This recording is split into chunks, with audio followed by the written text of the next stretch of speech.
Director of SEA-Junction, and SEA-Junction is the place. Wait, I need to check if the live streaming is.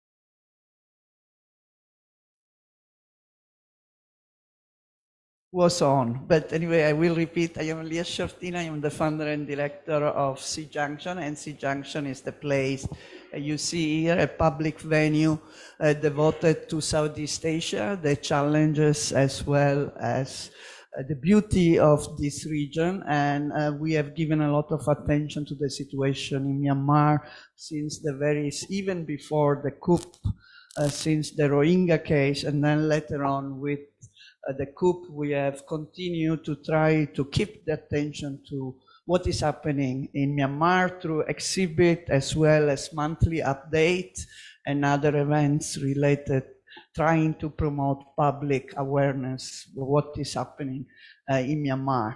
We know it's not a global priority at this point, although it should be a global priority, and this is why we try our best to influence as far as we can go in terms of the discourse. So today is an important day in the sense it's 2 years of the coup. We are few days before the coup, but it happened on the 1st of February of 2 years ago. And we are trying to celebrate the spirit of resistance of people still fighting in spite of the very difficult circumstances. And this is what the exhibition is about.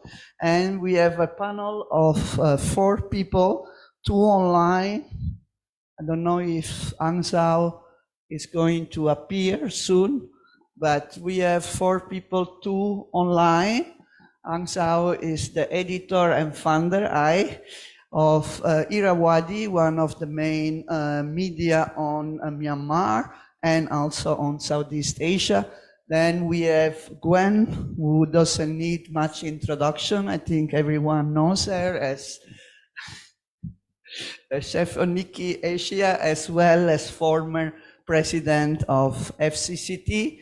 Then we have, again, someone who doesn't need much introduction, Phil Robertson. Is always in all kind of discussion related to human rights in Southeast Asia. And then we have a mysterious ghost, who is one of the artists online, and he is one of his artwork is here, Neverland, is a video as well, as you will see. There is one of the board devoted to Neverland with poem. So he is also there, although he's not showing his face and his name, but he will be sharing his experience. We start with Aung San, so please tell us. I have asked them to reflect on the past 2 years as well, based on that, to give their view of what is going to happen in the future. Please. Thank you, Lear. Thank you, everyone. Minglava. Thank you, SEA-Junction. Also, all my colleagues, Gwen, Robertson, and Phil, and the unknown friend, I call you friend, joining us this panel discussion. So I just want to start. Well, warm welcome to all of you, and just want to start with a bit of a little story that I want to share. That last 2 years, we are offshore operation again. Quite unfortunate, but a lot of work we have done last 2 years, rebuilding the team, reconstruction of the whole thing, and trying to rescue and relocate people and staff reporters and correspondents inside to the safe locations, from one house to another, safe houses, trying to stabilize the situation, but keep reporting on a daily basis without failing a single day, even now after 2 years of our work.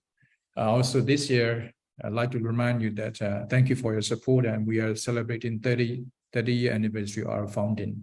We started in 92, 93 in Thailand, and we are offshore operation again, and with the very difficult circumstances inside the country. But my little story is, when I went to the border areas to meet with the quite a number of younger generation who came to the border, and when I met them, and I'm always astonished to find that there was one question they constantly ask, is that, where's Wi-Fi? Where's Wi-Fi? This is very interesting, that to show that in 1988, I fled to the border, and we were struggling with the malaria and starvations and the food, and trying to avoid the landmines planted by both sides. And but today, quite a reassuring, or quite a remarkable to see the younger generation fled, and the first thing they ask is, where's Wi-Fi? So that gives you something. I would say that a sense of hope that the younger generation are working hard, and they are very much more innovative, much more competent, and they have a lot of skills. And they want to change. They're very determined. So that's the little story I want to share.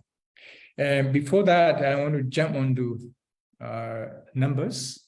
I want to share some numbers with you, because Leah also told me to reflect. So to in a short period of time, if I may share that over 2,849 people. These are numbers I want to tell you that since the coup, these are the people who were killed. Among them, 282 were children. And according to ISP, we have a total of 1.9 million ITP, which is internally displaced people, flee from the fightings and violence. We still have over 13,689 people, including government leaders, elected politicians, activists, artists, journalists, and reporters, remain behind bars. In July last year, we have 4 activists, including a lawmaker and a very prominent activist from 1988 generation, were hanged. And we have over 48,000 houses and residents were destroyed or burned down since 2 years ago. In September last year, a helicopter gunship attacked a school in Sagaing in central Burma, and 14 people were killed, 12 are children.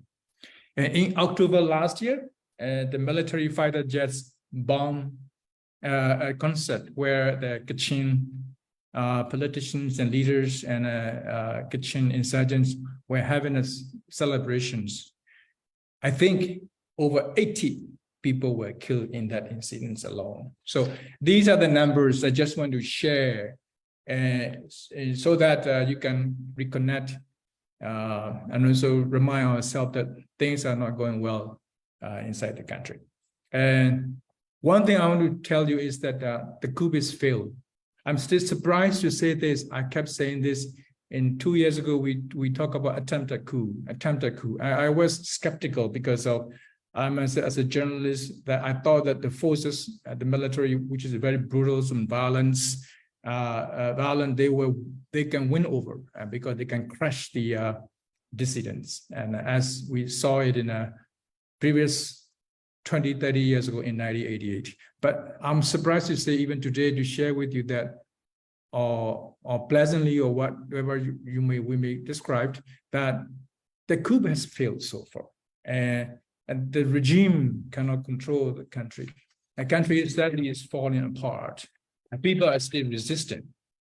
And not only the qualification or qualifying people the regime lacked. I think as a ruler of the country, by force or by legal way or illegal way, I think they still lack the goodwill to govern the country.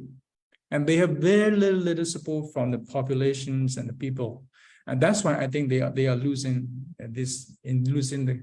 failing their mission to stage a coup after 2 years. And also in the opposition movement, I think after seeing the new generations, I also found the people in general, and including the old and new generations, I think the resilience is one word that's quite important. And second is a heroism. I think I see that a lot of new generation are very brave and very competent, not like the regime, which is completely incompetent. They can't control the country. Then the third is, I think, ingenuity. So I think they are very innovative in finding various ways to oppose the brutal military regime. So I'm sure that you have seen a lot of things about the CDM movement and civil servants and people fled and joined the movement to resist the military coup. But if you ask me what is the most surprising element since the coup, I think I would say that PDF, the People Defense Forces. The very surprising. I think they started with the homemade weapons, 2mm rifles, handguns to grow, and within a year or two to resist this well-trained with a lot of firepower, jet fighters and a naval ship. They continue to resist the regime. And not only that, but another surprising element is that the EAO, the ethnic armed groups, are particularly Karen, Kachin, Karenni, and Kaya.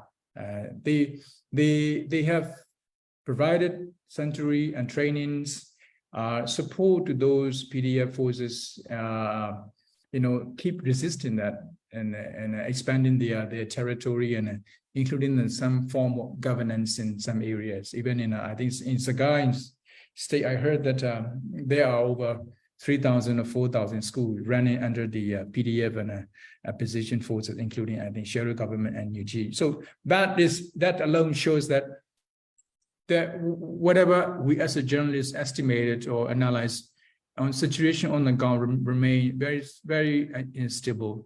Not only that, the opposition, the momentum is still continue to persist and continue to exist in many areas, and even in the opposition movement, the spirits stay very high. That's why I think 2023 will be quite interesting to follow and to whether make or break, for this year again. You can see that also regime is not giving up. We have no tradition of seeing the army backing off. So I think you can see that they behave more like a foreign invading forces and more like a thugs, more like a criminals, a group of soldiers burning down the houses, attacking the children's and schools and religious buildings, arresting people, taking their properties. These are the things that you can see, as well as since the infantry forces are quite weak, you can see that last 2 years, they use the daily airstrikes and bomb to attack the suspected areas where the PDF and the EO may be hiding and operating, as well as attacking the civilian population. This is becoming almost daily because they send the drones to these areas to register and do film and to get the intelligence. Then later that they will come and bomb. So I see also that in 2023, there are a lot more regular daily bombing will take place in our country. And then it seems to me that the military leaders and also letting the soldiers to behave whatever they want, given license and immunity, because of if they start to control those, soldiers, and they are afraid that they will turn against them. So I think whatever you want to do, either economy or drugs or gun running or trafficking or shooting or killing or rape, I think they are given a license to do whatever they want on the ground. That's why I think this is more. You can see the more of law and order has been completely break down in our countries. So I think I want to wrap up. But what is the future? We can discuss more. And recently you might see that the election law has been introduced and registration may start to take place. And the question of whether election is going to take place in the country, I'm still open to question that. I still think that the regime wants to push through it because to get the legitimacy. but ground situation seems not in the favor of holding the election. So, and also I think I would expect that the more violence will take place prior to the election. So election may or may not happen. And also I think a few important things that how an ASEAN and China and the Western international community. I'm not sure whether international community is the right word or whether it exists or not. In 1990s, we often use this word international community. But now I would say that ASEAN and China and the neighboring countries, including Thailand, which is very critical, are going to play its role, and Indonesia has a chair in the ASEAN. And also the rumors about the transitional government going to establish, because the regime is expiring its lifespan, at the end of this month. And tomorrow I heard that the Myanmar is going to hold the regional commanders meeting where he will disclose that what is going to take place in the next month, because of there may be new government or extension of power, or whether they will lift the emergency period. So we will see in a few days, I think, what is going to take place, and we can do a more palm reading in the future. So I think I will stop now here. I think I will hand over to other. Thank you very much. Applause, yes. And we will come back to you with question for sure. But let's listen first to Gwen. Please, Gwen, it's your turn, and then Phil.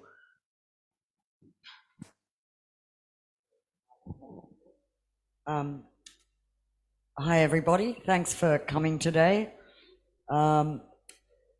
This topic is extremely open-ended, so I gathered from Leah that we can approach it however we want. And I thought that as both a journalist and an analyst, and I do many things, I'd like to focus partly on a question that has been increasingly bothering me, but which we've all marveled at, which is that why has Myanmar fallen off the radar of so much of the international media and diplomatic circles, despite, the truly horrendous scale of atrocities and what we're seeing, the wholesale bombing of, this is like Vietnam War images. So why isn't the media trying to cover it more?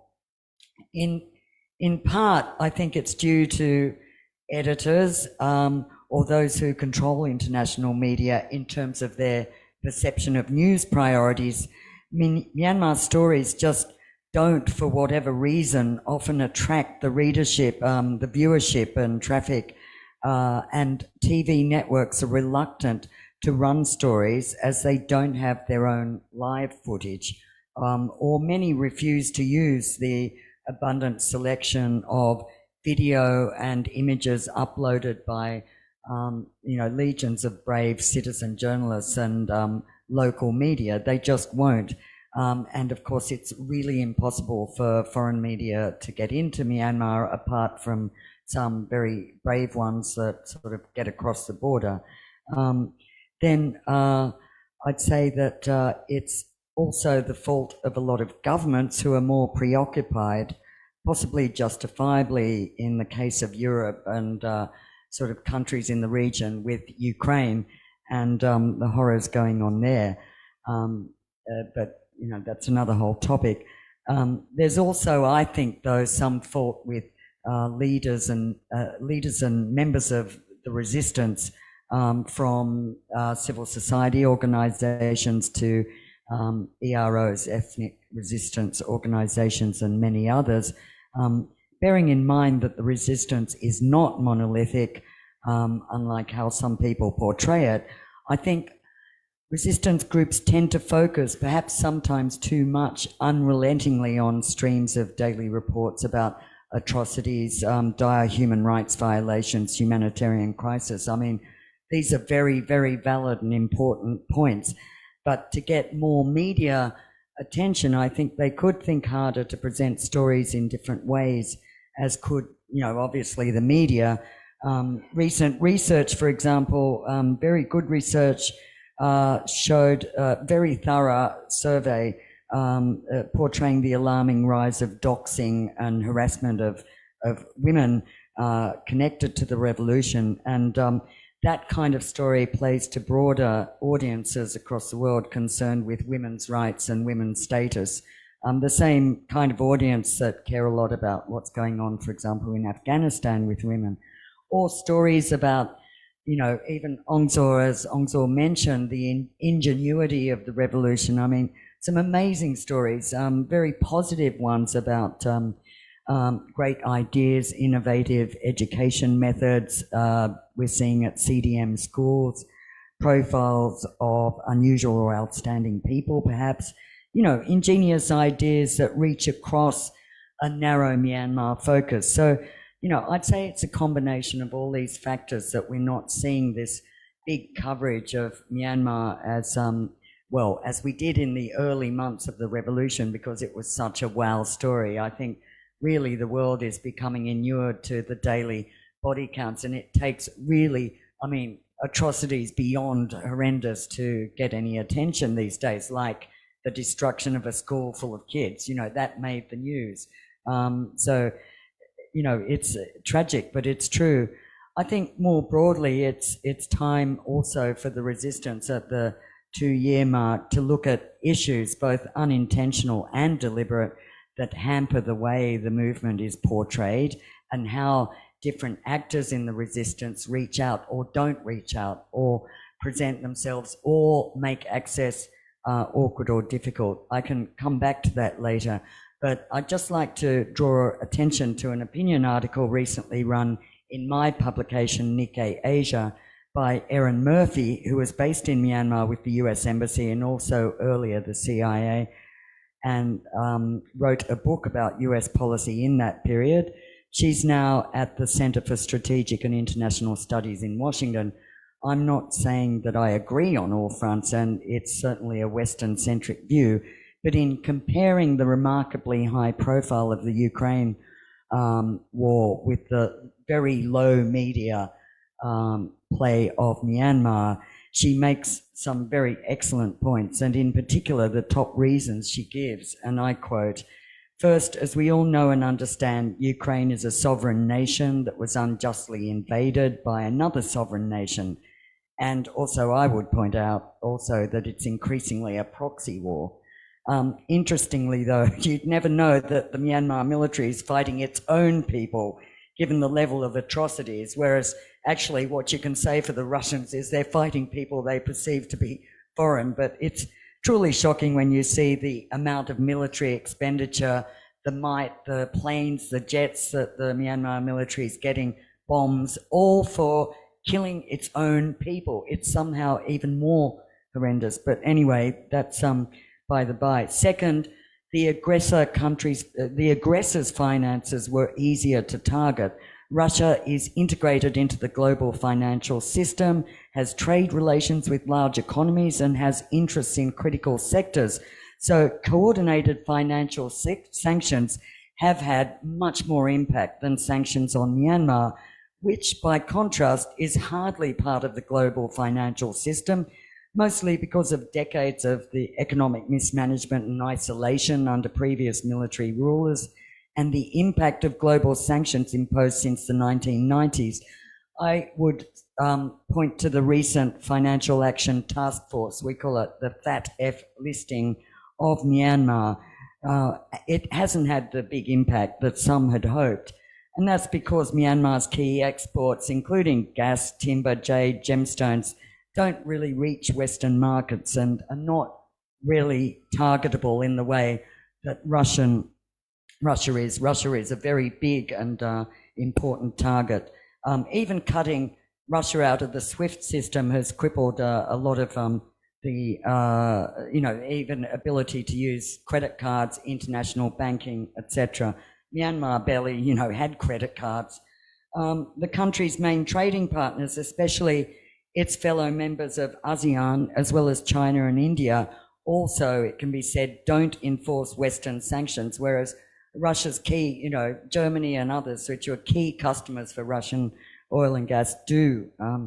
And just recently, I'd point out we've had an extraordinary example picked up by Japanese media and Japan's Human Rights Watch of how the US itself bent its own sanctions rules, specifically OFAC, the Office of thank you, Foreign Assets Control, thanks Phil, and the US Treasury rules on dollar transfers to sanctioned regimes.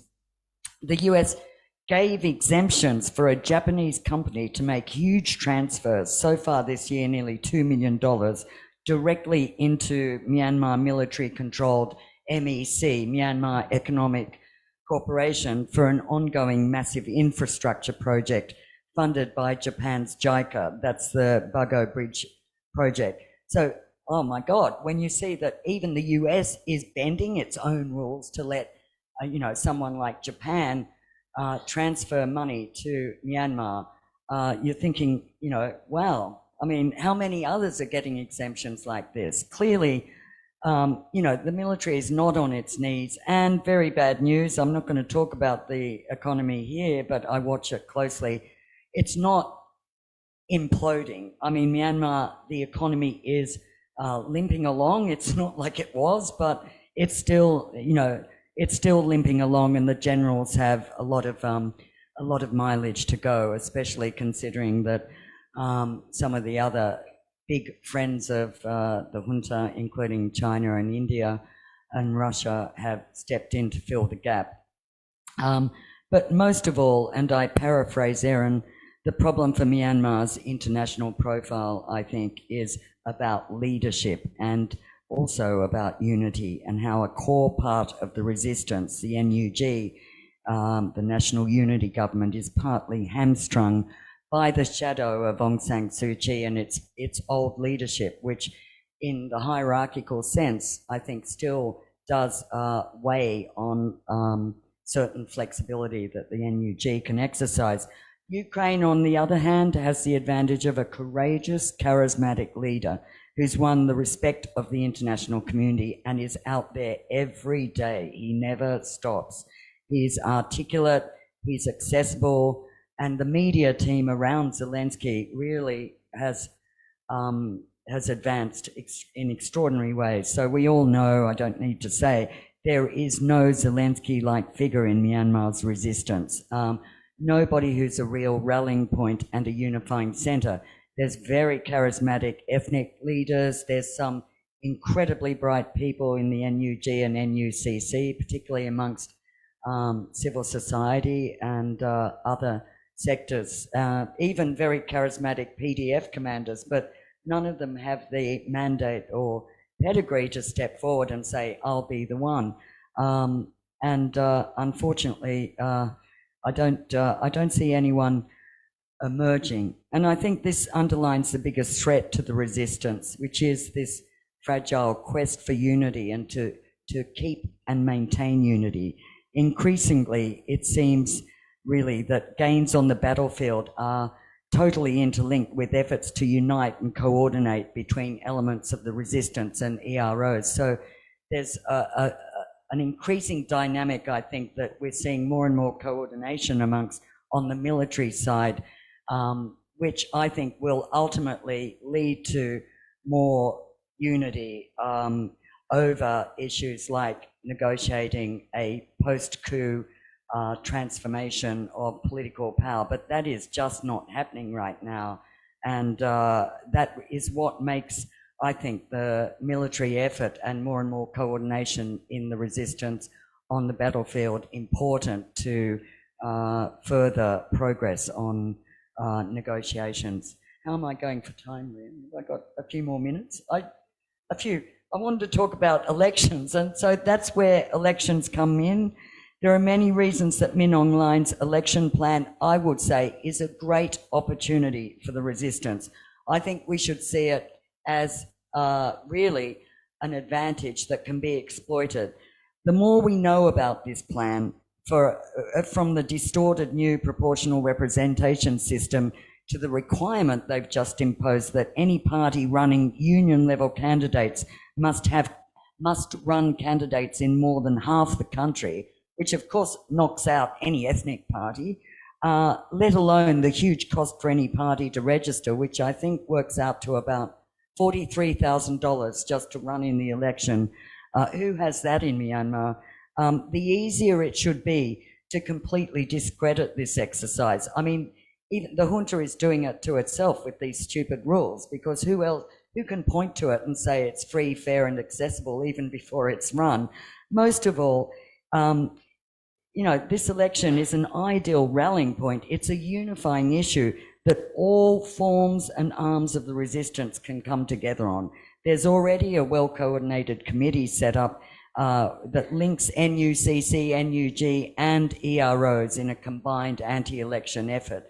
So in some ways, I think this whole energy that's going to be put into either boycotting or curbing or trying to block elections will be another point around which the resistance can rally.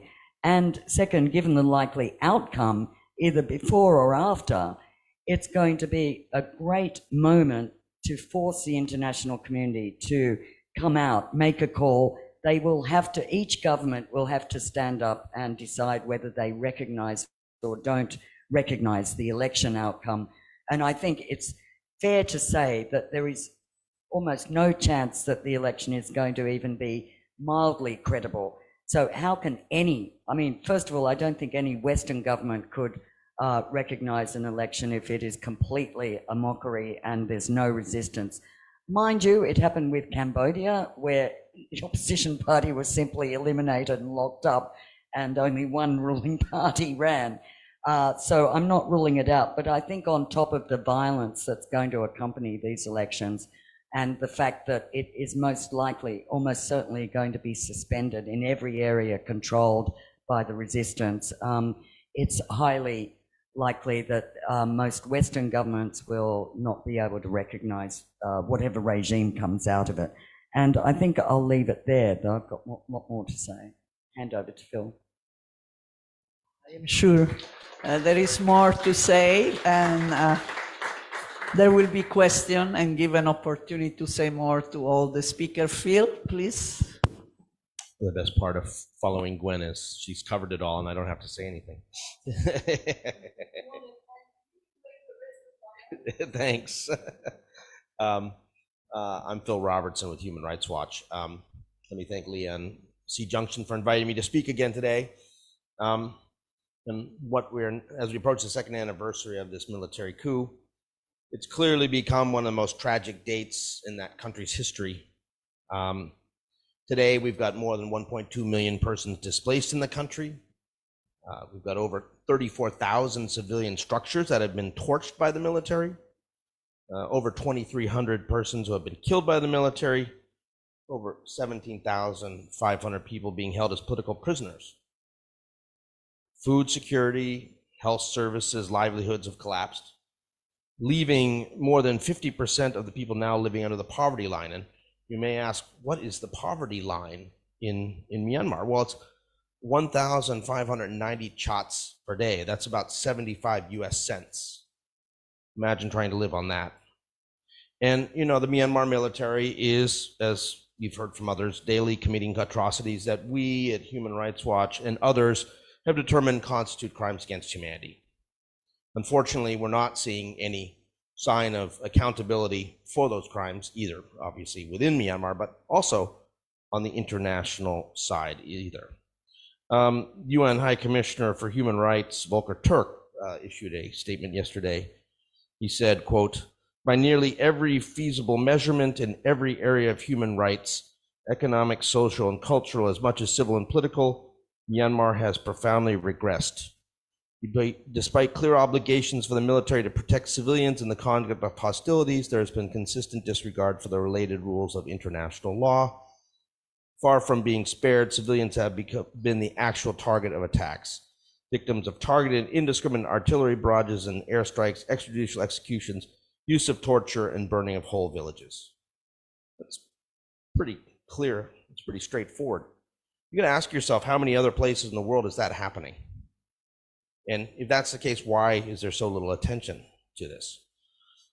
But today, I think it's also important to talk about the issue of resistance, because this is an ongoing struggle of the Burmese people against their military leaders.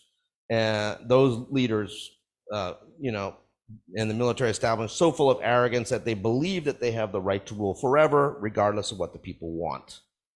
And so what's happening in Myanmar is a fight between a military that wants perpetual power versus a people who refuse and demand the restoration of democracy and respect for human rights.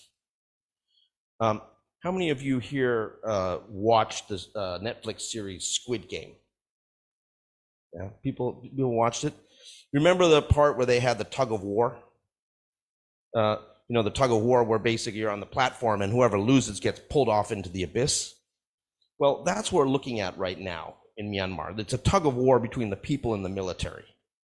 And it's a Squid Game kind of war, not the kind of you see on the playground. And this tug of war may take a while, but I think that time is actually on the side of the people, and that will certainly be a lot more suffering and tragically lost lives. Ultimately, the people of Myanmar will prevail. It's because they refuse to be dragged back to military dictatorships that controlled Myanmar for the past 50 years. And the pervasive surveillance state that made people afraid to speak their minds to their relatives, much less in tea shops. And, you know, for older people in Myanmar, you know, they knew what that was and what it means now. And the youth of today who came of age, you know, in the democratic transition period between 2011 and 2021, they all heard stories about what that dark yesteryear sounded like. And they refused to be dragged back to it. And I think that just like his mentor, Vladimir Putin of Russia, Senior General Min Aung Hlaing, the coup chief, has badly miscalculated when he thought he could make up a few lame excuses about the November 2020 election being stolen and seize power. I've remarked a number of different times that, you know, his claims about the November 2020 election hold about the same legitimacy as Donald Trump's claims about the so-called stolen election in the US. You know, people were not going to just lie down and roll over and let him and the military do whatever they wanted. And if we look at both Ukraine and Myanmar, both of those tragedies originate from arrogant men who have never been held accountable for the abuses they've inflicted on their people. I think Min Aung Hlaing probably thought there would be a few protests here and there, like in 1996 or in 2007, but that it would all go away once force was increased to break them up. And he got it all wrong. And one of the most remarkable things has been the way that the current protests and resistance have been sustained continuously by the Burmese people themselves, not really relying on outside support or assistance. You know, so when we see, you know, what are they fighting for? Well, they're fighting for these key civil and political rights like freedom of association, freedom of peaceful public assembly, freedom of expression. These were getting established in Myanmar. It wasn't perfect between 2011 and 2021. But the youth who led the sort of early protests, they grew up in a different political context during those 10 years than their parents and their grandparents.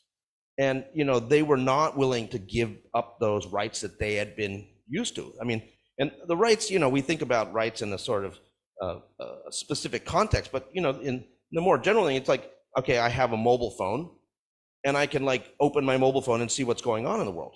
And I can exchange views with my friends and neighbors and you know, organize an event and do certain things. And all those things are all of a sudden at risk because of a military which you've been warned about all your life trying to come back to power. You know, the ethnic peoples of Myanmar, of course, they want to be free of the military's predatory abuses, the stealing, the extorting, the shooting, the raping. They want autonomy for their communities, culture, language, religion, way of life. And they're going to continue to resist. You know, the media, we've got Aung here, we've got Gwen who speaks a lot with the Burmese media. They want their independence back. They don't want to be beholden to SAC junta propaganda, and they certainly don't want any return to pre-publication censorship, but that's what they have right now. And they certainly don't want to be hunted down and arrested for honestly reporting what is really happening in the country. And they're going to continue to resist. Professionals, be they doctors, teachers, engineers, they want to be able to pursue their professions without coercion and control, and they're going to continue to resist. Artists, students, activists value freedom of expression and speech, both in their daily lives and their professions. And And that means both online and offline. You know, if you look at the internet shutdowns that are happening in Myanmar, you know, these are both abusive and dangerous because they cut off links to the outside world, they cut off right to information, but they also cut off access to emergency services. You know, I've of course got a background working also with trade unions. You know, I hear from the workers in the trade unions, they want their rights back to be able to organize their organizations and defend their rights. And ordinary people themselves, you know, they want their livelihoods, their family, their privacy, and their other rights respected.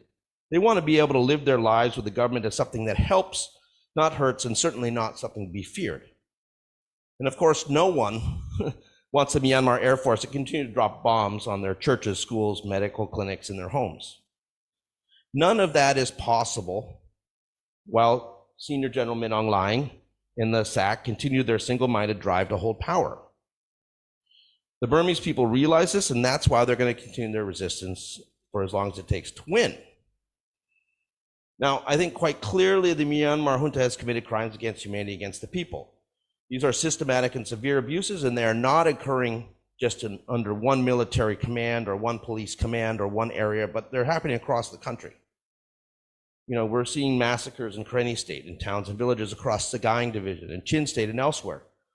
And these atrocities reinforce what we've always known, that the Myanmar military has no hesitation in using deadly force against anyone it encounters when it goes into the field, and that it practices scorched earth tactics against villages and settlements, and often kills anyone unfortunate enough to be caught by troops as they conduct their so-called clearance operations. The big question is why the international community is not doing something to stop this. And I'll get into that in a second. We've seen indiscriminate use of aerial bombardments in Karen State, Kachin State, and elsewhere, as I mentioned, bombing churches, schools, hospitals, villages, and using artillery to shell areas where the Tatmadaw believes that People's Defense Forces or PDFs are active. And that's a regularly used tactic. And there's been no accountability for rank or file soldiers. We've had cases where, of course, soldiers are actually, videos are leaked from their phones, you know, where they're bragging about how many people they killed and how they did it. You know, this is a historic practice of the Myanmar military, which sees itself being as above the law and acts accordingly. And this is actually the fact that this has never been addressed is part of the reason we're in this situation again, because the takeaway from a lack of accountability, whether it be atrocities on the Eastern Burma or atrocities against the Rohingya, is that I got away with it this time, I can get away with it again. And that has been the history of the Burmese military as much as anything, is that there's been no accountability and there's been no control outside their own operations and line of command. Facing all these things, you know, the Burmese people need the support of the international community. But unfortunately, they're not getting much beyond statements and the occasional resolution. Now, we just had a resolution at the UN Security Council. Everybody is saying how great it is that there's finally been a resolution at the UN Security Council. But the UN Security Council had to water that way down in order to prevent China and Russia exercising their vetoes. And there was a big lobbying effort to persuade them not to do it. You know, according to the people in UN we speak to and the people in New York, you know, the Security Council is tapped out. That's all they've got. You know, and things like sanctions, things like an international arms embargo, all the other things that we need that really would have meaningful impact on the ground in Myanmar, we're not going to get. That is a fundamental problem. And the reality here is that the international community has outsourced the problem of Myanmar to ASEAN.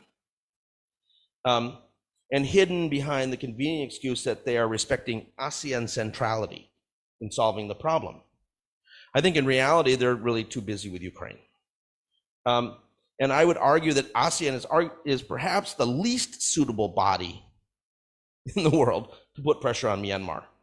And actually a big part of the problem is right here in Bangkok, because we have Prime Minister Prayut Chan-o-cha, Deputy Prime Minister Prawit Wongsuwan, and the Thai army, who see themselves as brothers of the murderous Burmese military. And right now, we have what is become clear is a split right down the middle in ASEAN. On one side, we have what I call the maritime ASEANs, which is Indonesia as the chair, along with Malaysia, Singapore, Philippines, and perhaps Brunei, versus the Mekong ASEANs, which is Thailand is the ringleader, leading Cambodia, Laos, Vietnam, and of course Myanmar. And so it's very interesting that the day after the UN resolution was passed at the Security Council, that we had another meeting here in Bangkok, where we had the foreign minister of Myanmar and two other ministers meeting with the foreign minister of Thailand, the foreign minister of Cambodia, the foreign minister of Laos, and the deputy foreign minister of Vietnam. This was ostensibly, according to the Thai Ministry of Foreign Affairs, intended to complement ASEAN's ongoing efforts to find peaceful political resolution for the situation in Myanmar. But in reality, what it has done is completely undercut any sort of pressure from within the region towards Myanmar. And so now ASEAN is stuck. We've got ASEAN centrality with a lack of ASEAN consensus. And our argument now is that to get somewhere, ASEAN, particularly Indonesia as the chair, is going to have to move outside of ASEAN. That we're going to have to see a reconstituted Friends of Myanmar, which is really a coalition of the willing, of relevant states from around the world that are prepared to actually do things like impose sanctions and impose arms embargoes to try to make something move. Because offshoring it to ASEAN or waiting for the UN to act is not going to get us anywhere, and it hasn't gotten us anywhere. Phil? Yeah. Anyways, there's a lot more to say, but the problem is the international community has not taken it to the level that needs to be taken to. And what Gwen was mentioning about the US approving the Yokogawa company to give money to the Myanmar Economic Corporation. I read this morning, I could scream. You know, where in the US government was that decision made? They should haul Anthony Blinken up in for Congress and demand he explain. Okay. Thank you. You can do that. You're an American citizen. But I don't want to take more time. I know everyone has very interesting things to say, but we have someone who can contribute from his own experience from what it means to be in Myanmar these days and what it means to be Myanmar as an artist. So please, his nickname is Ghost, but in Burmese, Tayel. So please, Tayel, share with us your experience. Hello, everyone. First of all, thank you, everyone, and thank you, SEA-Junction, for inviting me for this kind of event. And this is the, I think, very first time for me engaging with public. So I hope you don't mind like my behavior or my language a bit weird. So today I'm gonna share some experience of like as an artist who resisting Myanmar military, still resisting Myanmar military. So like before starting anything yet, I would like to share some like facts that some kind of like how to be an artist in Myanmar. Like so, and 2 years ago, like on February 1st, 2021, they did a coup, and then starting from that day, like me in all the artists in Myanmar, like we lost everything. I mean, like everything, we lost everything.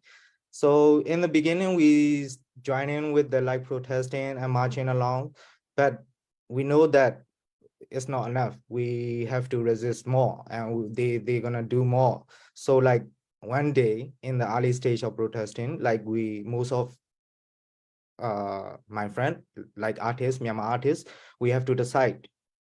The first thing is like give up. We have to give up everything. I mean, like every physical thing.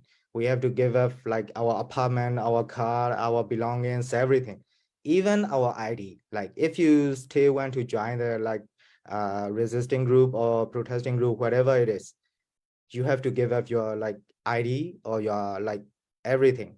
So in the beginning, we have to decide, okay, we have to give it all of us. So like we have to stay by different name, like different nickname. Like me, I am Taye. So like, and starting from that day, we can create anything because like I said, everything we lost. So every day we saw all the brutality of them, all the like inhumane thing. Every day we see in that, like, as an artist like me, we can't create anymore. So I wrote poem before, but during the coup time, I can't even wrote a sentence like in the beginning. But like I said, we have to decide, we have to give up our ID and we have to give up everything, and we have to stay hide in somewhere in Myanmar. So as soon as we are hiding in those places, we can talk to with like public, we can talk to all the other people. So all the feelings and all the experience, everything we have is like just keep in ourselves. Or sometimes we talk a little bit with some close friend, that's all. So after like 5-6 months, I'm like, okay, I need to write something because I can't say those things to anyone. So I have to write my poem again. So I wrote all the walls and all the things. I think you guys will see my poem on the walls like Neverland.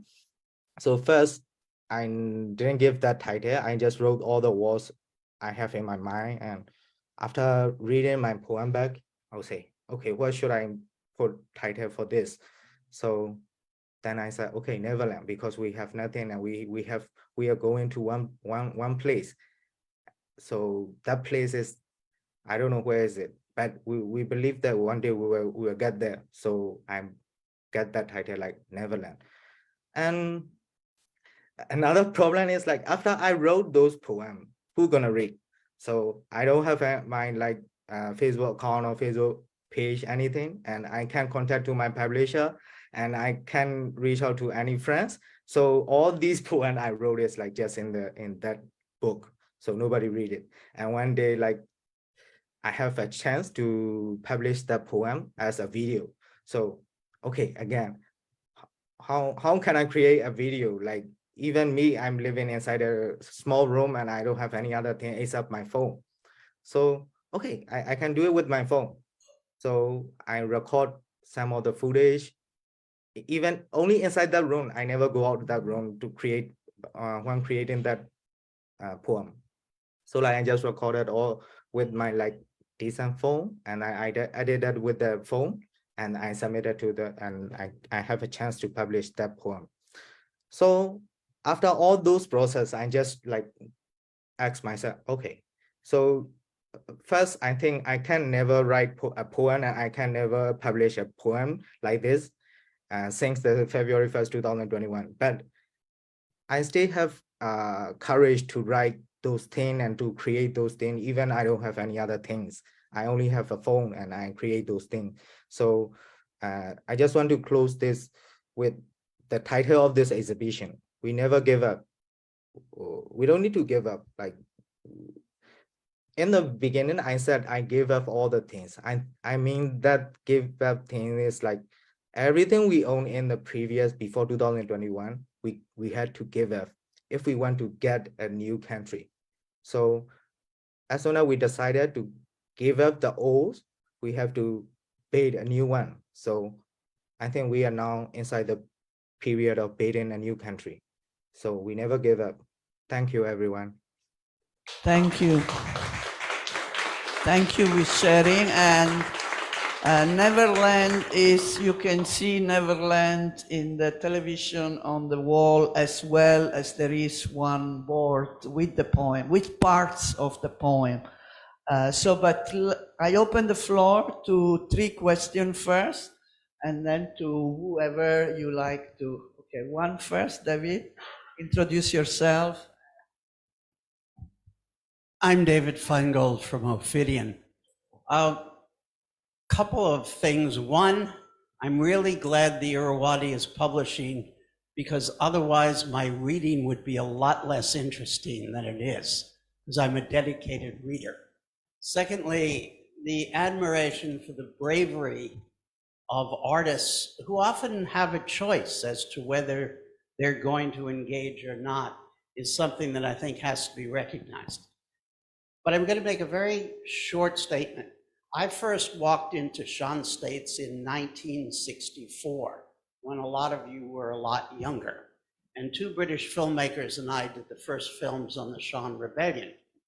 And almost everything that we see today, the use of rape as a political weapon, the use of bombing, the use of indiscriminate fire was happening then. Less high-tech weapons. The other thing is that during the so-called democratic transition, when I spent a lot of time in Kachin State, the army was still carrying out operations. And the civilian government of Myanmar did nothing about it. So I think we should bear those things in mind. What I would like to ask, and I don't know who the economic guru is, but the World Bank said that the Myanmar economy was going to expand by 3% next year. Given that it contracted by 18% this year, I am not at all sure where that number came from. I'm sure the people who came up with it had very good tailoring and probably not much experience in Myanmar. So I'd like to throw that out as a question. The other thing is the difference between now and 88 is now the armed groups that are the guys who can really fight are on side. The big question will be, which way will the WA jump? Okay, we have two interesting questions. Other people? No? Any other comments or question? No one? Okay, then let's answer this first. Gwen first and then Aung Sao. Okay. Yeah, it's okay. I'm the moderator. Yeah, thanks for that. And as I said, I track the economy fairly closely. I think it's a very good point, David, but I think you're a year out. The estimate of the minus 18% was last year, and the growth, 3% growth was this year. And the World Bank was supposed to have come out with the updated report last week for the forecast for the next year. And they have delayed that. But don't forget, as I said, I think Russia, China and India have come in to fill a lot of the gap that, and I was reading today that more than 50% of Myanmar's trade now is just 3 countries. That's India, Thailand and China. That's a huge increase of that proportion from 3 years ago, and only 14% with Western countries. But not only that, I think that GDP figure, the growth, you've got to remember 3% growth off a decline of 18% is still terrible. I mean, it still means that it's below a huge amount from what it was before. Even that, though, the economists I've spoken to feel that 3% may not really make it as 3% this year. So I think all bets are off on the real economic figures, but it's not something we want to hear, but there is some stabilization, a big amount since the first very terrible year after the coup, because a lot of CDM people went back to work. Workers in the garment factories went back. People can't live anymore if they don't work. If they've got the job, they're going back. So that explains some of the recovery in trade. But I really think the whole thing's going to fall off a cliff at some point. It's just happening in slow motion, I would say. I'll leave the next question. Yes, Aung Sao, please.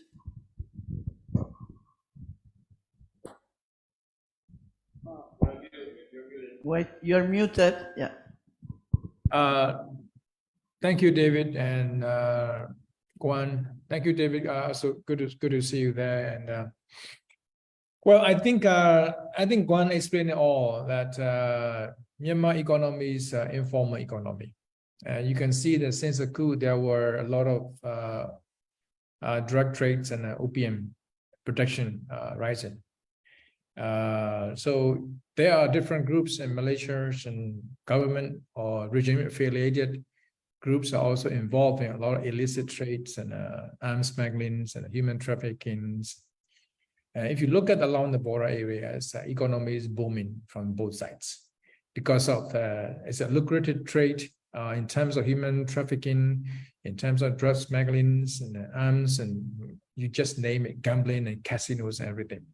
So it is difficult for the people from outside, whatever the Burmese people wanted to punish the regime and the cronies, because of it's difficult to pinpoint and difficult to understand how the economy has run. If you look at in the socialist era, if you look at in our time in the 1988, around the areas, the border trade was booming, and the insurgents, ethnic minorities living along the border areas, and ethnic leaders and armed groups, they all survived because of this informal trade and a black market economy, we call it. So I think I'm not surprised to hear the IMF or World Bank came up with the figures. They did so under Aung San Suu Kyi government, when the country is slowly recovering or emerging, and they also came up with a lot of unrealistic figures. But now what they said, 3% may be plausible, but at the same time, we see that a lot of people are fleeing legally or illegally. The regime even stopped issuing the visa and extension of the passport. So it's, a lot of people, I would say that thousands of people are living every day through the border areas. They couldn't live there anymore. They don't want to live there anymore. That's why you can also see that the Myanmar nationals are one of the top 10 in Thailand buying apartments and condominiums, because people want to move out of Myanmar with their assets, with their cash, and then they just, even in cronies, some of the cronies are even keep floating their economy and business inside the country, unless they are very close to the regime leaders, top leaders. They were doing very well, but a lot of businessmen and who are facing a social punishment, who don't want to be seeing their families and their children's having a social punishment or sanctions or being punished by the communities, they are somehow leaving the country. So I don't know how the regime is going to survive in the long run, but as far as I understand, around my areas of outreach to the people inside the country, they were just shaking their heads, and they cannot. So they think they cannot survive. That's why I think my point is here: how to decouple the regimes and the cronies. This is very important. Thailand has caught one person, his name is Tumilet, who is involved in the transitional crimes and the drug trades and money laundering. So there are a lot of people in this region, either in Singapore or Dubai or in Thailand mostly, and then they are very much involved in a black market economy and illicit trades. This is where how the regime survived, really very complex, very difficult to understand. But we have to try to find a way to understand how regime is surviving, how the cronies is supporting, and how at least West, whether they're hypocrite or what, at least ASEAN countries, some ASEAN countries, trying to highlight the connection between the cronies and these generals, that trying to decouple, because the cronies are afraid of being punished, being afraid of social punishment and all kinds of sanctions. So I think this is the key point where I want to mention that how can you have a very targeted sanctions, trying to decouple the regime top leaders and the top cronies. Okay, there was one more question about the WA. Yeah, well, I mean, okay. let me just say something about the economy first, and then I'll say something about the WA. It's important to understand that the close relations between Thailand and Myanmar are facilitating the continued survival of the Burmese government. I mean, what you have here with the Thai government is a policy that is quite clearly shifted over to support the junta. It doesn't have any connection with the NUG. In fact, officials in the Thai government are ordered to have no contact with any of the ethnic groups of the NUG people. And there's a bet being made that as Western companies and other companies move out of Myanmar, that Thailand will be able to go in and benefit and snap it up. It's very interesting when we saw the periods of weakness back in the 1990s. I remember very clearly, General Chauvelit doing all sorts of deals inside of Myanmar. Thailand is always prepared to take advantage of Myanmar's distress. And what we'll see here is that the exchange is, okay, Thailand can make more money, they can have more opportunities, but the exchange is that Thailand has to help politically defend the Myanmar regime. And that is what is happening. That is why this split within ASEAN is come up so clearly. A lot of us were previously blaming Cambodia for having a lousy position on Myanmar, Hun Sen jetting over to, talk to the generals and say that he was going to somehow save the day. In reality, Cambodia just got played, but the real player here is Thailand. And so when you talk about propping up the economy, when you talk about the cross-border trade, when you talk about exploiting labor, when you talk about trafficking, it's Thailand that is taking advantage. And so ultimately, I believe that if we're going to solve the problem in Myanmar, we have to change the policy of Thailand towards Myanmar. Now, fortunately, we have an election that's coming up right around the corner, and it's very interesting. I just came back from a couple trips around the region where we were meeting with ministries of foreign affairs and other of the ASEAN maritime countries. And a lot of them were saying, well, yeah, we know Thailand's a problem, don't quote us, but we're waiting for the election and hoping that we'll get a better government that we can talk to. But the problem is, by the time you have an election here, and it gets settled and they start thinking about things like Myanmar, we're all going to be in like July or August. We're going to have 4 more months of the Indonesia chairmanship of ASEAN, and then we get Laos. Does anybody believe that Laos is going to do anything as ASEAN chair on Myanmar? So unless we shift out of this ASEAN centrality mindset, we're basically doomed to do nothing. They're doomed to continue to be sitting on the sidelines while the Burmese people fight. Now, about the WA, the WA are going to do what the Chinese tell them to do. I hate to say it, but the reality is that they're not going to break ranks. They've been very clear that they just want to have their own area of operations. And as long as Myanmar military stays out of it, they're prepared to continue the way they are. So, the hope that, that somehow the WA are going to come to the rescue and deliver the man pads and allow for the ethnic armies to sort of rise and take on the Tatmadaw, I think is not going to happen. Any other views on the WA before we open for a last round? Gwen or Ansao? Any reflection on the WA?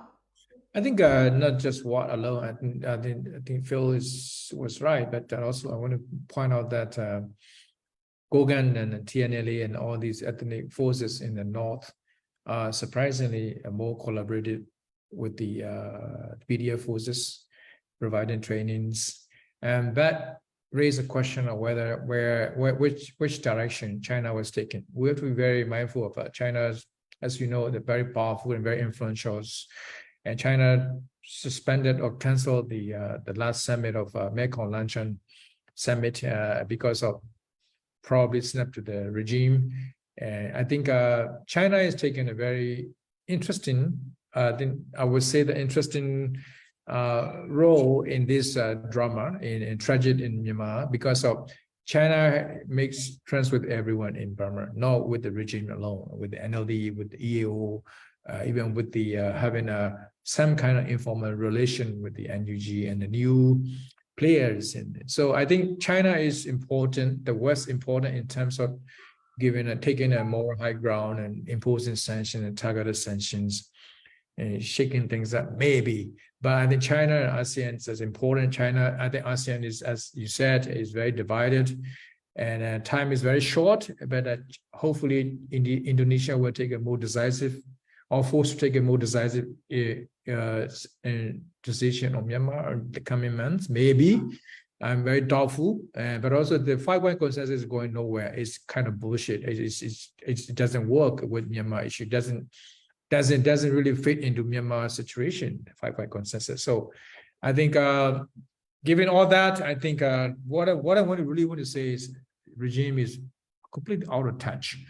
They don't understand the changes and transformation taking place in our country in social and economic and political life in the last 20, 30, 40 years.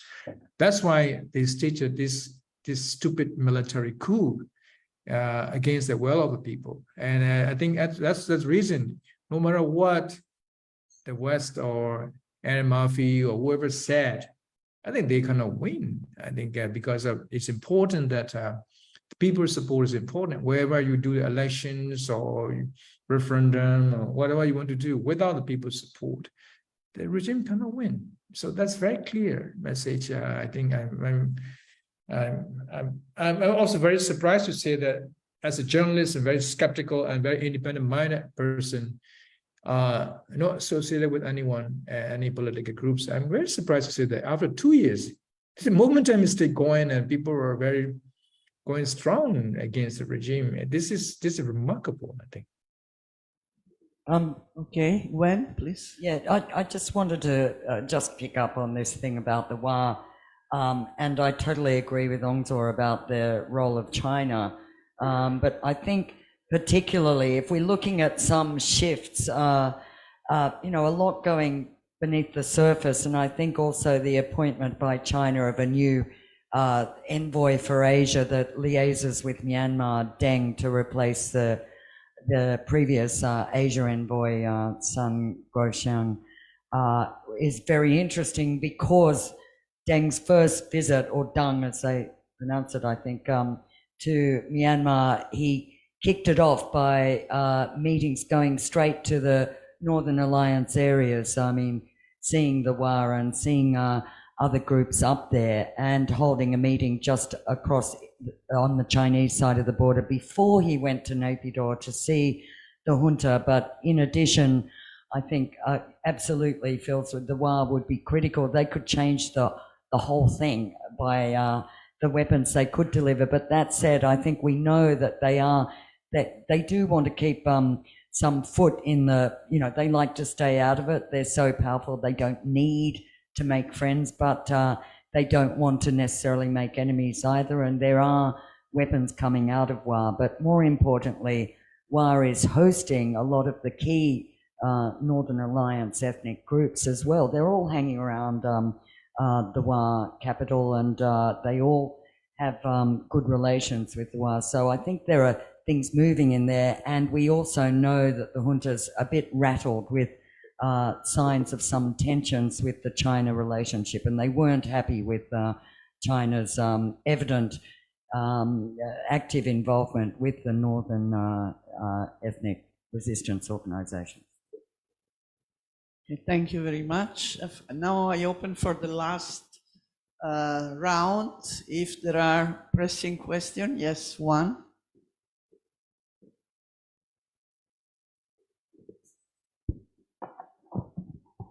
Thank you. I'm Sue.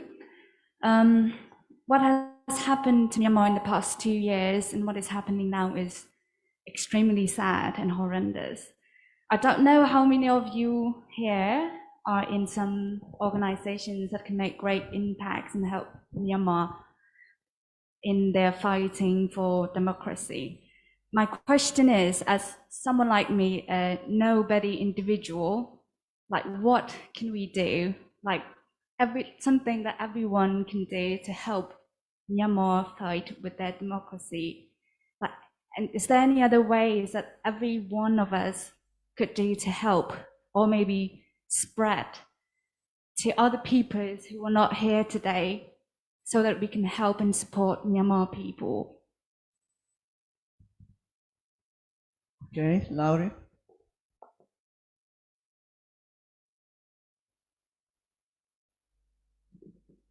Hi, I'm Laure. I have a question about the art, because we are here too, and I wanted to ask Tayel, how do you see the role of art, except for, of course, self-realization and for the betterment of society and for the. But also I can think about a lot of art has been used to attract donation for IDP camp, for PDF, but also we saw a year ago that some sketches from insane prison were smuggled out by a man who managed to smuggle 70 sketches out of the prison, and it's the only way for us to see what is happening right now. So I wanted to have your opinion about this. What is your driving force to you and your community on art in Myanmar right now? Thank you. Question, maybe one question I have in mind.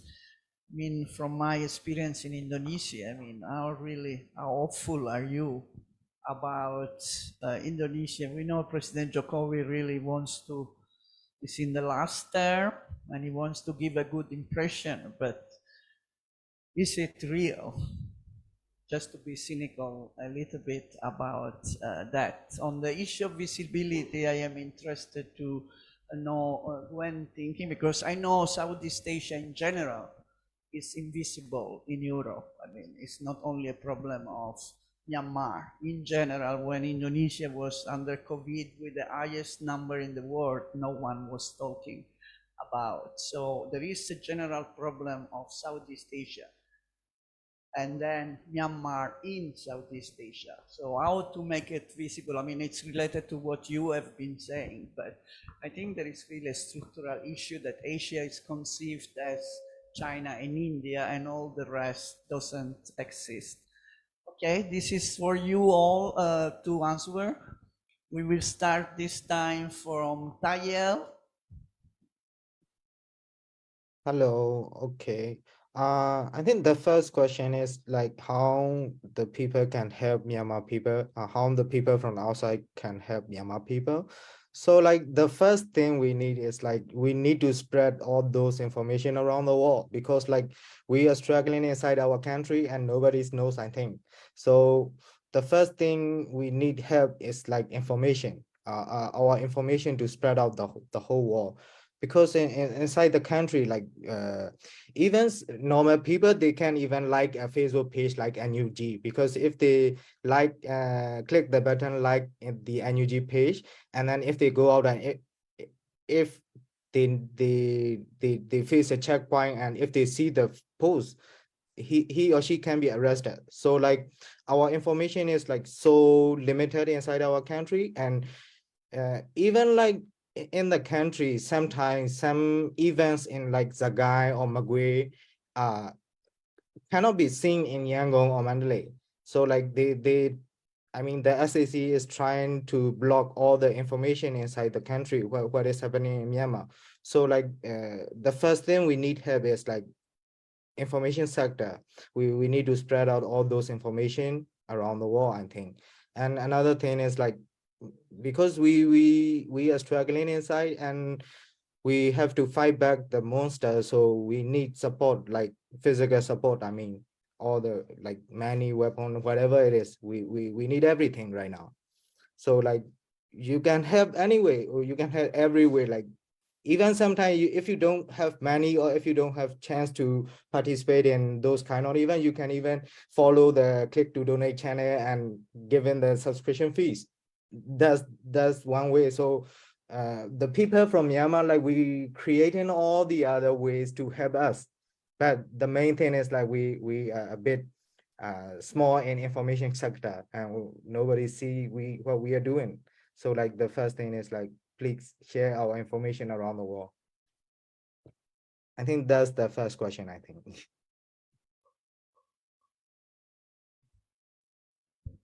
Okay, Phil.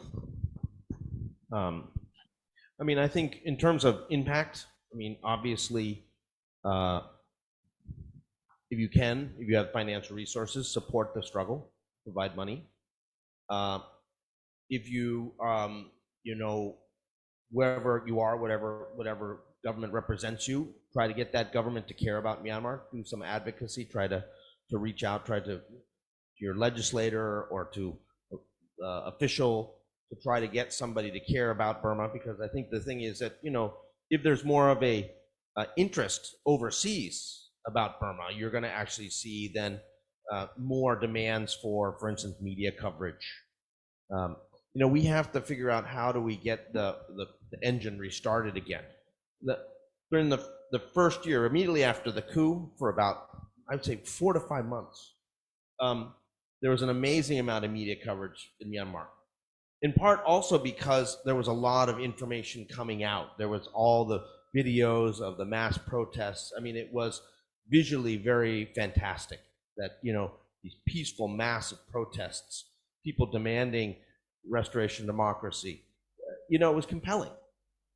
But as soon as the crackdown came, and as soon as the wall came down on internet access, and you started having checkpoints where people are checking the phones of people, see if they've got CDM information on their phones, it became much more difficult to get information out.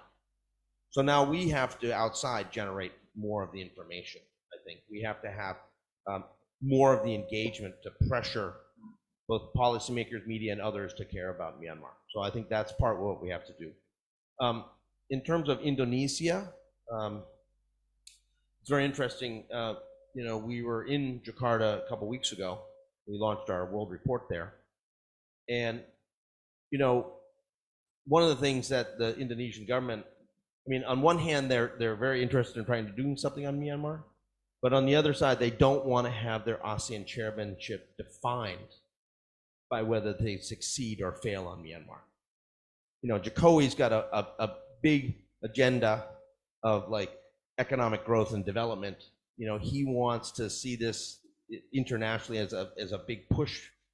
That's what he's after. And so while the Ministry of Foreign Affairs wants to do some things, you know, if it looks like by mid-year or something like that, they're not going to make progress, I'm worried they're going to say, okay, it's impossible to do, let's do something else.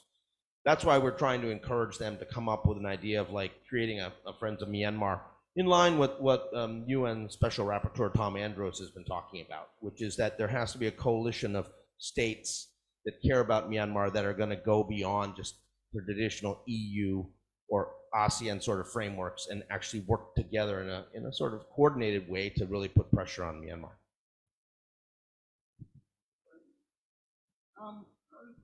Yeah, in terms of helping, you know, apart from if you can send anti-aircraft weapons to any groups, I think that would be very helpful. But apart from that, I agree that I think almost any way to help. But, you know, you see an artist there, that a lot of artists are trying to sell work online or come up with ingenious ways. So even if you have very little money, I think it's really easy online to, you know, but I would say those sort of forms of direct contribution, you know, it's getting there. I think there's a lot of groups. It's very difficult to get money into Myanmar and support, you know, groups that are saying support a child in Sagaing.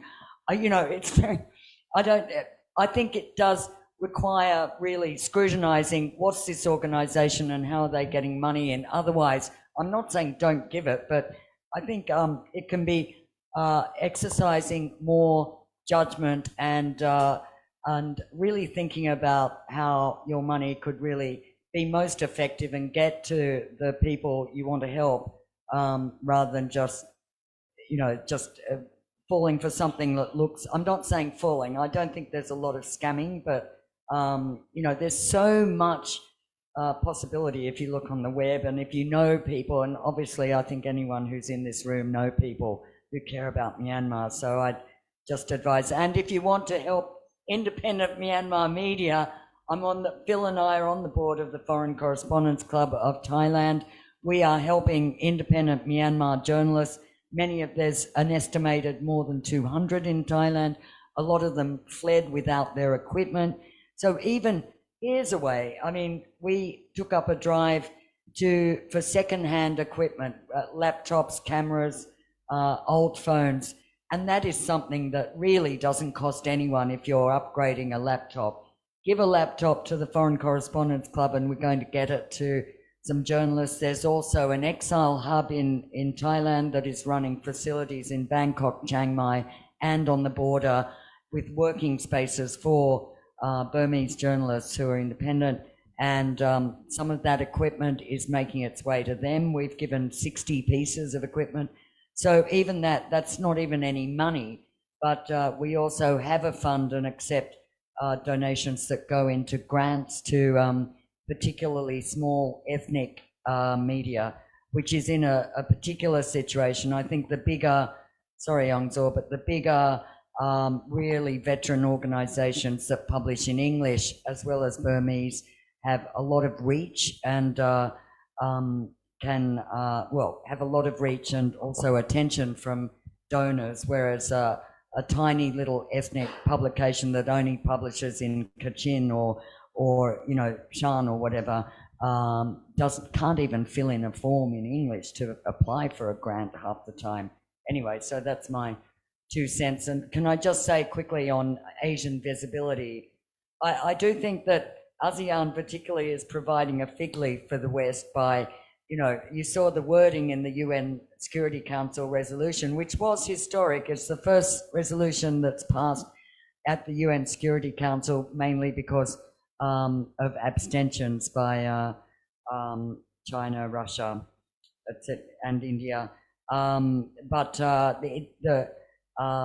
There has been wording calling on ASEAN, and also the Americans have said it. A lot of people are saying it's up to ASEAN. Of course, that suits the West. They can just sort of push it onto ASEAN. I interviewed Emmanuel Macron and asked him, you know, he's so concerned about human rights and he's been so vocal on Russia.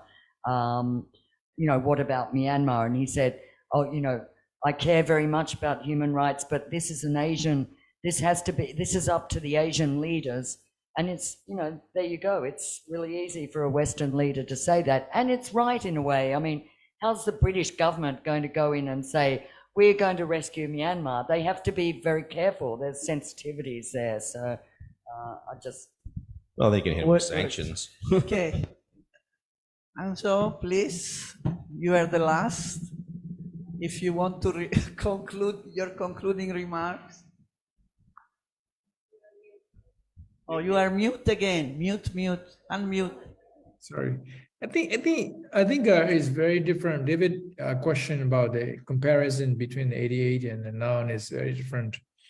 So it gives you a sense of hope and inspiration. The new generation, how they work, and even the fundraisings, and I mean, we walk for years to reach a certain point. For years, I said, but they walk within a few days and a few weeks to reach to achieve accomplish something quite dramatic, and fundraisings or forming the resistance forces. But also, I think, bear in mind that Myanmar has never been a harmonious country, even before the independence. So it's difficult to get some form of unity. But today, I think there are a lot of more understanding between the groups, among the groups. I think, I don't know details, but more importantly is the federal appreciation of understanding the federalism in Myanmar among the new generation is important. I think the federal union or federalism is much more important than the democracy. So this is something the regime is already afraid of, because they are always using the divide and rule strategy to divide, making you smaller and smaller and divide the whole countries. So I think this is also one thing. As a position, I think NUG, I think one important word is that strategic communication. I think if they understand how to deploy this strategic communication, I think the media, all of us will learn more about it. I think. And lastly, I think people ask about how to help the movement inside and outside. I think this is a great thing, good thing. But also, I think you have to pressure on, like in the old days, on an alliance where, if you are in India, or if you are in Thailand, or if you are in Indonesia, or if you're in the US, or if you're in UK, you really have to understand that we have to understand that those constituencies and politicians and MPs to educate them about Burma and to put the more pressure on the region. This is how the 88 generation work. That go back to the David question. So a lot of works are there, but also I think in 1 or 2 years' time, if the resistance keep pushing, you may also see the military in Myanmar implode. So we also have to prepare for this kind of scenarios, not just looking at beyond the election, I think. So we don't know. It's just a lot of things are going to happen this year, next year, I think. Thank you very much. So Thank you. I think, yes, don't go yet. I mean, this is just the final thanks word, and we would like to give the catalog to all of you, the catalog of the exhibition. But for Aung we will send it, and also for you, I promise, we wait for you here in Bangkok. Thank you very much, Gwen, for coming here all the way from FCCT. And please enjoy the food. Enjoy the food and the drinks. We have Burmese food to be in line with the spirit of the event. And please go also to look at the exhibition. It's really worth, and read particularly the poem written by Tayel. You will find it on the wall. And of course, since we also need funds like anyone else, just give a donation on your way out. Thank you very much. And also, sorry, I forgot, on the 1st of February, there will be another event. Again, Phil will be speaking, and actually FCCT also has a very interesting event. The more, the better, I think. There will also be events in Jakarta and Chiang Mai and other places, which is very important to expand the reach of our activity. So please go to FCCT or to SEA-Junction or to other place, but remain committed. It is a long way, but like Anso say, the coup is failed so far, and let's keep it that way and with the less suffering possible. Thank you very much.